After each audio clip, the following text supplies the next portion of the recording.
just want to let you guys in on a few things. If you've been watching, if you're following, if you're a subscriber, if you're new to the channel, hit that subscribe button. We'll get right into it. I'm waiting. So the thing is, right now it's winter time, and if you guys know me personally, well, winter time is my busiest time of year because I work in snow removal and take care of a city and stuff like that. So I'm always at work, I'm always getting called, I'm always running around like crazy, and I don't have a lot of time in the shop to do exactly what I want when I want, so I have to make it work. And what I did was I basically, if you couldn't tell already, I pre-recorded a lot of this. A lot of that El Camino video is stuff I filmed actually during the summer. We're still working on the footage from that. And some of the art videos is, you're gonna see this week, I think, this week coming, that the last time was a board, right? Now this next one, is it the next one? Let me check.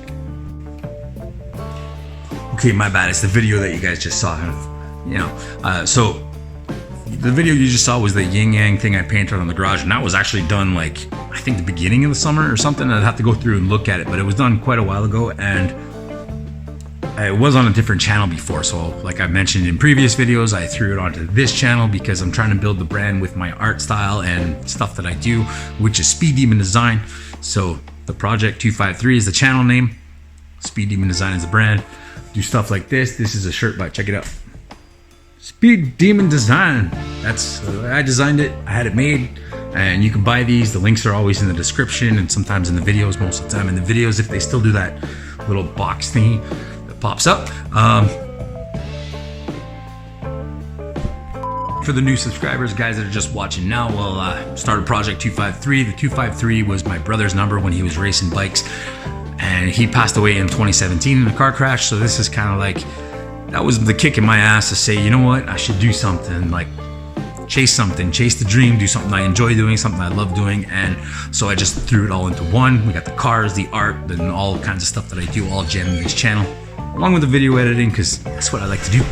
Getting back into it, I started like getting into motorsports by, if you couldn't tell by some of the stuff I wear and some of the stickers around the shop and on a lot of the cars and stuff. I got started in motocross and ATV racing way back when I was like 12, 13. I think I even started around 12, 13. Before that, started BMX like most of the kids do. And then slowly made my way up the cars. I had a couple of eclipses when the tuner thing started happening, Fast and Furious and all that stuff. I had a Corvette, a couple Cavaliers, all, you know, junkers smashing around, doing stuff. I had two 8.6s. One of them is in Quebec City somewhere. I saw it for sale like 2 years ago. Should have maybe bought it back, but never did. My other car belongs to Philip Lavigne, number 86, who runs in the DMCC. He's doing a pretty awesome job of keeping that car running, and with Nick's Drift Shop helping him out too. It's all friends of ours, stuff you see on the video. Well, that's a pretty cool situation going on because I get to see that car in action, and I get to see it get worked on, and you know, it's like a big full circle. Spirit's still alive. So no help. Whoa. So now here we are doing these videos and stuff, and now I'm building an El Camino for drifting. The whole idea is to get out of my own way, do stuff that scares me, stuff that I'm afraid of, stuff that I don't want to do, stuff that I'm nervous I'm gonna screw up. Jump into it, figure it out, and just do it.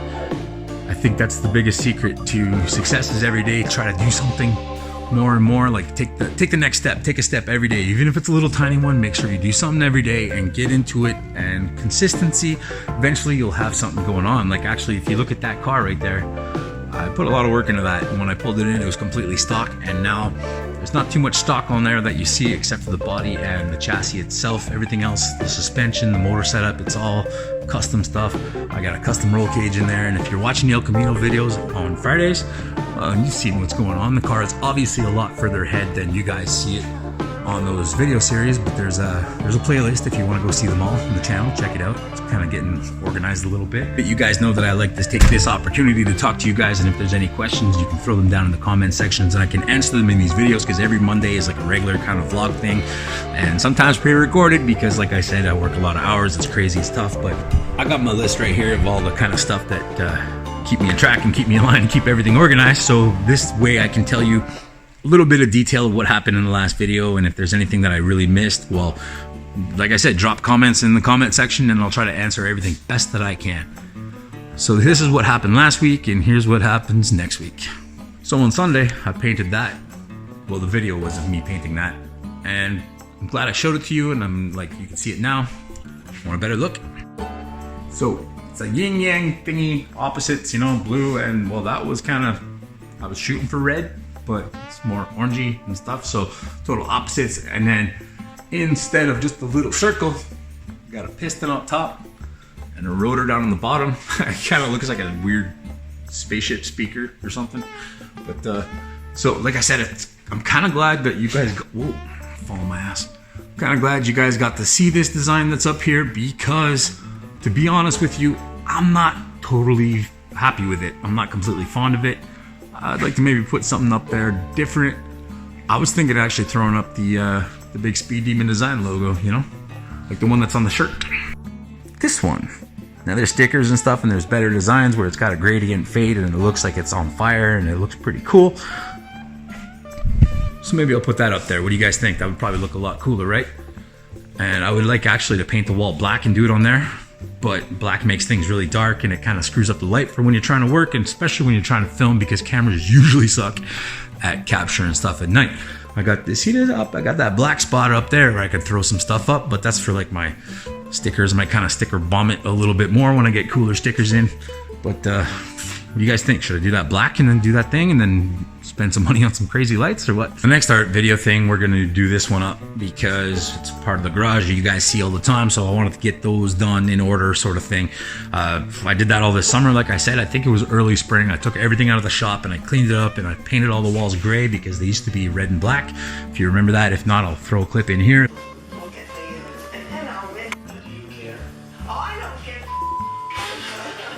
And the red and black was cool and it looked good and it was cozy and it kind of felt like a bar, and that was kind of what I was going for. I had the drums up in the corner, I had those guitars on the wall at one point, stuff like that. But it made it really dark in here and it felt cluttered and it didn't, like, it wasn't a good working atmosphere. It was a cool chill atmosphere, but I mean, you don't come in a shop and just chill all the time, right? That's why I want a big shop with a room special for that, so some dudes can go chill and others can be working their asses off with the proper lighting and proper places. And last week, you guys also got the first taste kind of deal. First thing you saw was of the Project253 Drive series, which is about driving, all that kind of, well, obviously, but it's mostly about the physical and mental and emotional and spiritual sides of driving, what it is for us, what it feels like, what it, just like kind of opinions and beliefs, and take that all with a grain of salt, because it is like kind of a project. It's an art project basically, because what I'm doing is I'm using that to explore playing on different emotions with the feeling of the video and stuff, like, and like it's kind of a chance to film stuff sort of out of the ordinary and do a voiceover. I don't even talk, I don't even like really show my face in it or anything, and I don't really plan to because how it's laid out. Anyways, I got a whole other video coming about that Wednesday, because I didn't want to run all the drive videos straight through. I want to see how the feedback is and see what you guys think. So Wednesday's video is going to be about that, and we're going to touch on some stuff and why it's like that and whatever. And if you guys have any questions, we'll tune into that because they might be answered. And if not, well, if you got questions you want to know right now, maybe answered in that, throw them down in the comment section below. I'll take note and get on that. So like, but check in, because there's going to be that's a whole separate thing. So stay tuned for that. So last week, like I mentioned, or like you saw, was motor mounts and stuff like that. I think we already talked about that at the beginning. I've been recording so much of this stuff I can't even keep track anymore. But we finally got a couple questions in about that. So one of the questions we got, and I'm sorry, but I can't remember where it came from, but somebody asked about the flooring in this car. Now, stock, it was all messed up, right? It had holes in it and things like that. And the previous owner, whatever he was trying to do, he cut some slices in the passenger side. I don't know if he was trying to replace the panel or do something with seats or anything like that, but there was big slices in the floor. The other side was wrought out. Most of it was pretty gone, and it's gonna be a race car, so it's all stripped down now, right? And the reason for that is because I gotta put seats in there as low as I can. I'm kind of a tall dude, and I know it's a big car, but even with the seat in it and stuff, I did some measurements, and I'm still pretty close to that roll cage with the helmet on. So the idea was, I'm just getting rid of the floors. I'm building it true race car fashion. It's gonna be framed and just sheet metal on top of it.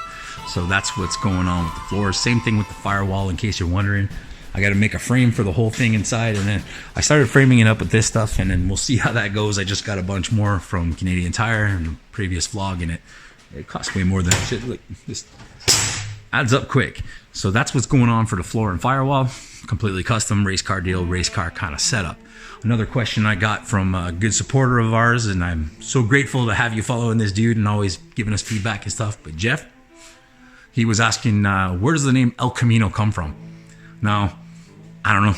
It's just Chevy's got a thing for naming their cars after places. Like you got like newer cars, there's the Orlando and stuff. You get trucks, you got the Colorado, the old school, the Chevy Monte Carlo. That's a place, you know.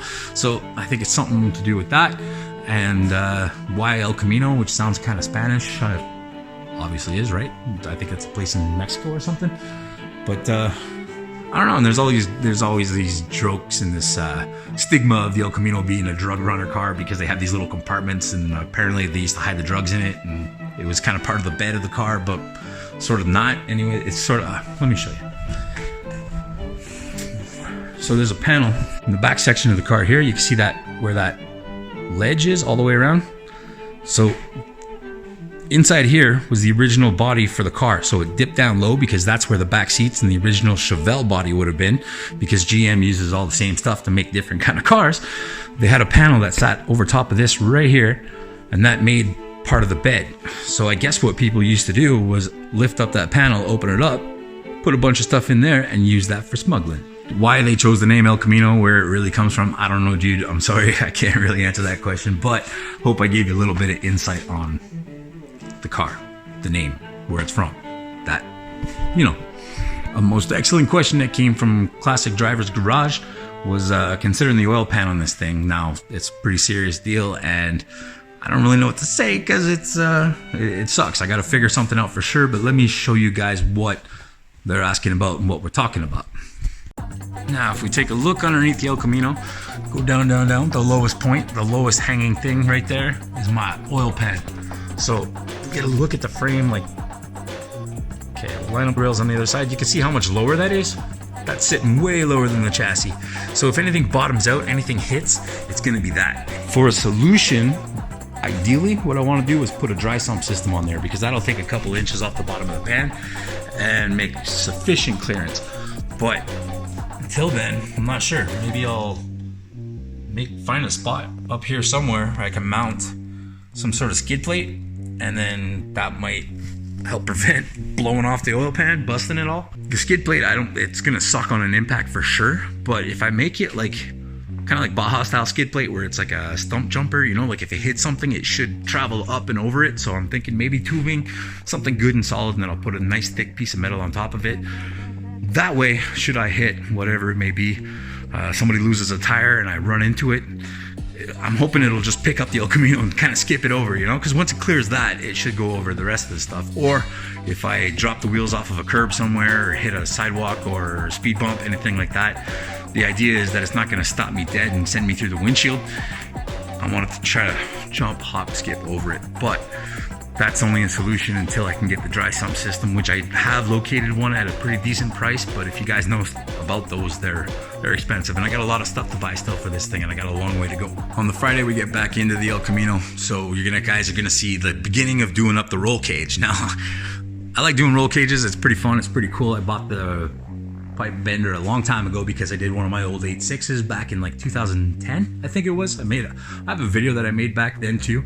Maybe I can try to get it on here and put some clips, but it's like on DVD and I'm not very tech savvy, so to get it from DVD to MP4 or whatever it is that I can edit it, not really my forte, so I'll see what I can do.